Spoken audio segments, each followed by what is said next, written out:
Today, the Dow did kind of a bearish left-right combo, which is a strong sell signal, meaning there's the likelihood of some sell-off in the Dow stocks. But the overall analysis is that there's still an uptrend going on until there's anything that dramatically shows that's been changed. At the same time, when you can analyze that the NASDAQ traded positive today after an inverted hammer signal, pretty much right here at the bottom of the trend channel, that's a good indication that there isn't a consensus of selling in the markets, that money is just shifting from sector to sector. That is more clearly evidenced by the fact that the transportation index was up over 200 points today, also telling us the uptrend remains in progress, staying above the T-line. When you add all these, the analysis of the major indexes together, it pretty much says there's some buying in some sectors, selling in other sectors, but the overall trend is not changed. This allows for the candlestick investor to make some very high profitable trade setup analysis.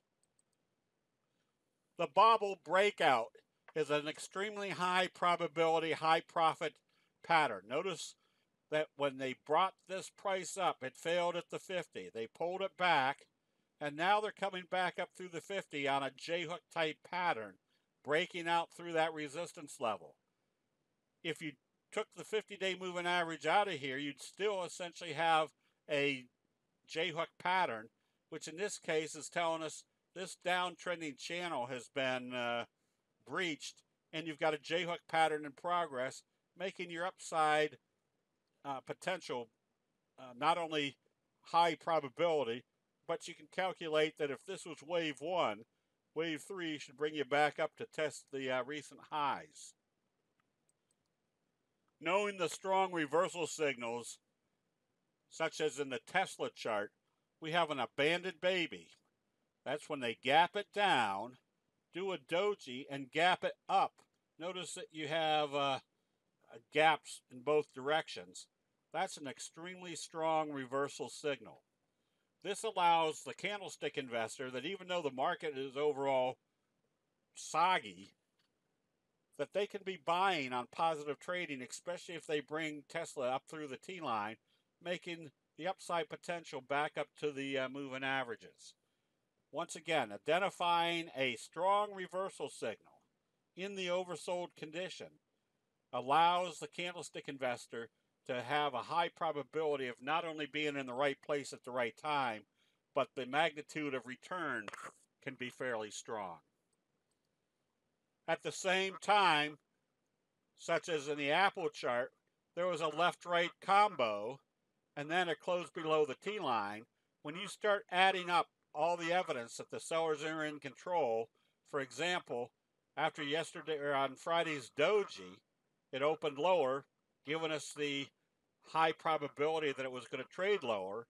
And if it traded lower, it was going to do the same magnitude move as this move right here, giving you a bearish doji sandwich, which the probabilities of a bearish doji sandwich is that there's going to be more downside.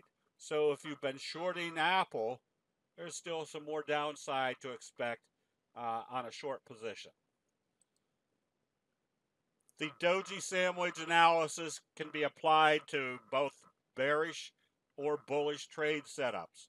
Our recommendation today on VLRS was based upon the slow curve doji sandwich breakout to the upside, telling us there's going to be more upside. Note what happened today, another indecisive day, a doji type day.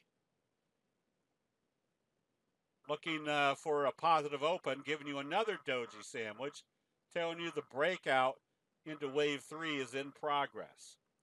These are all just simple factors that can be applied to the analysis of a price move based upon what normally happens in candlestick analysis, knowing what investor sentiment does time after time.